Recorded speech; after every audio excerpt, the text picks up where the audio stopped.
Hi friends, welcome back to our channel. అందరు ఎలా ఉన్నారు? బాగున్నారు కదా? ఫస్ట్ టైం మన ఛానల్ చూస్తున్న ఎవరైనా ఉంటే ఛానల్ సబ్స్క్రైబ్ చేసుకోండి.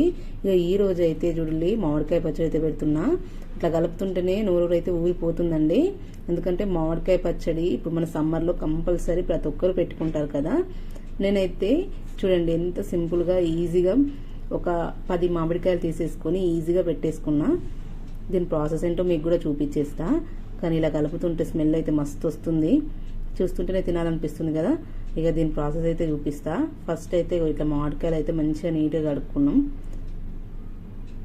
ఇట్లా కడుక్కొని ఒక టవల్ కానీ లేకపోతే ఒక కాటన్ క్లాత్ కానీ వేసుకొని మంచిగా తుడుచుకోవాలి.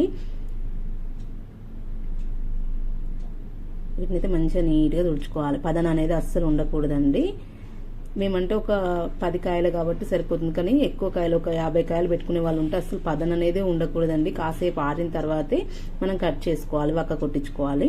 మేము ఇంట్లోనే చేసుకుంటున్నాం కాబట్టి చిన్నగా వక్కలు కట్ చేసుకుంటున్నాను నేనే. చూడండి, ఇలా ఫస్ట్ నీట్గా అన్ని తుడిచేసుకోండి. తుడిచిన తర్వాత చూపిస్తుంది. పదన అనేది అస్సలు ఉండకూడదు. చూసారు కదా, ఇట్లా మంచిగా ఆరిన తర్వాత వీటిని అయితే నేను కట్ చేసుకుంటున్నా. ఆగబెడితేనేమో మనం వక్కలు కొట్టించుకోవచ్చు, కానీ నేను మా ఓన్లీ 10 కాయలే కదా కాబట్టి నేనే కట్ చేసుకుంటున్నా చిన్న చిన్న వక్కలుగా. చూడండి, అలా మనకి ఏ సైజు కావాలంటే ఆ సైజులో కట్ చేసుకోవచ్చు.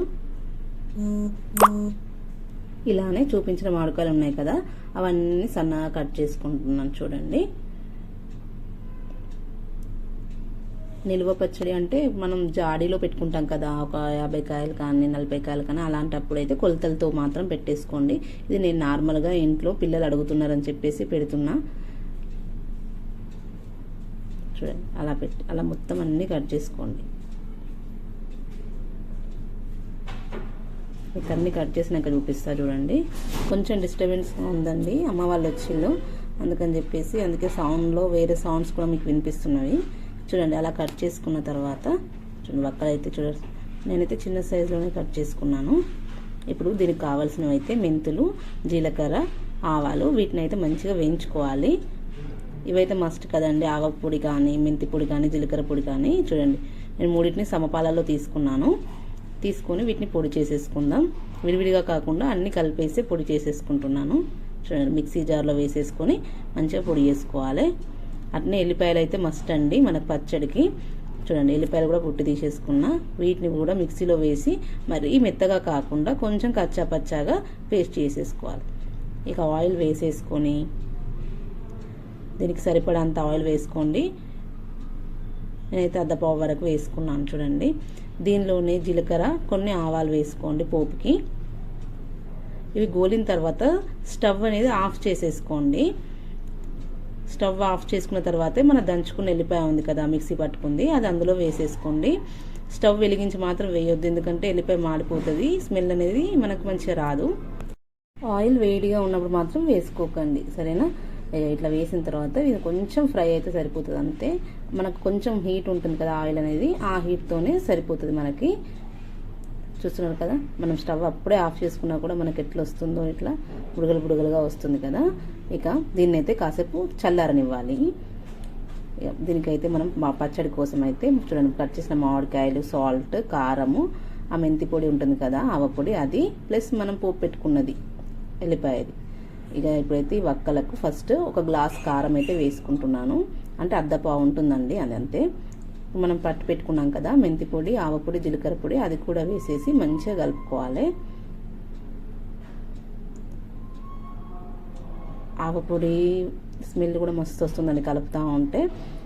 ప్లస్ ఇది పక్కకు ఉంది కదా పోపు పెట్టింది ఎల్లిపాయది, అది కూడా స్మెల్ మంచిగా వస్తుంది. ఇట్లా మంచిగా వక్కలకు పట్టియాలి. ఇట్లా పట్టించిన తర్వాత కాసేపు పక్కకు పెట్టేసుకోండి. మీరు కావాలంటే ఒక జాడీలో ఎత్తేసుకొని తెల్లారి పోపు పెట్టేసుకోవచ్చు, కానీ నేను ఇది చల్లారిపోయింది మంచిగా. ఒక 2-3 అవర్స్లో ఇది ఆయిల్ అనేది చల్లారిపోయింది కాబట్టి ఇప్పుడే పెట్టేసుకుంటున్నాను. ఇందులోనే కొంచెం కారం వేసుకొని మంచిగా కలుపుకోవాలి. తగినంత కారం వేసుకోండి, మనకి ఎంత కారం తింటామో అంత వేసుకోండి. చూడు, ఇట్లా వేసుకున్న దాన్ని కంపల్సరీ మన ఈ వెల్లుల్లి పేస్ట్ వేస్తున్నాం కదా, వేసింది మాత్రం ఖచ్చితంగా ఆయిల్ అనేది చల్లారాలి. చల్లారిన తర్వాతనే మనం వక్కలకు అనేది పట్టించాలి. వేడిగా ఉన్నప్పుడు మాత్రం కారం వేయకూడదు ఆయిల్లో, అది గుర్తుపెట్టుకోండి. చూడండి మొత్తం ఇలా కారం వేసిన తర్వాత ఒక్కలకు మంచిగా పట్టించేసుకుని ఒక్క 3 అవర్స్ పక్కకు పెడితేనే అంత ఎసరు ఊరిపోయింది కదా. 1 డే మొత్తం పెడితే ఎంత ఊరిపోతుంది కదా. మంచిగా అంత ఎసరు ఊరితేనే మంచిదండి. అట్లా ఎసరు ఊరాలి మనకి పచ్చడి అనేది. ఇక చూస్తారు కదా మొత్తం కలిపేసిన తర్వాత దీన్ని అయితే ఒక జాడీలోకి అయితే ఎత్తుకుంటున్నా. ఒక 10 kgs కానీ 5 kg పెడితే మడతమాన్లో పెట్టేసుకోవచ్చు. నేనైతే తక్కువ కదా, ఒక 1 kg అవుతుంది కావచ్చు అంతే అండి. కాబట్టి దీన్ని చిన్న జాడీలో ఇలా సీసాది ఉందన్నమాట ఇంట్లో, దీనిలోనే వేసేసుకుంటున్నాను. నాకైతే పెడుతుంటేనే ఇట్లా నోరు ఊరిపోతుందండి. మామిడికాయ చూస్తేనే అందరికి ఎవరికైనా అలానే అనిపిస్తుంది కదా. ఇక మొత్తం ఇలా జాడీలోకి అయితే ఎత్తేసుకోవాలి. ఫైనల్గా ఇంకొకటి ఉంటుంది లాస్ట్లో చూపిస్తా చూడండిగా. తొక్కు పెట్టుడు ఒక ఎత్తండి. తొక్కు పెట్టిన తర్వాత ఆ ప్లేట్ ఉంటుంది కదా, ఆ ప్లేట్లో మాత్రం వైట్ రైస్ వేసుకొని మంచిగా వేడి వేడి అన్నం వేసుకొని కలుపుకొని తింటే మస్తు ఉంటుంది.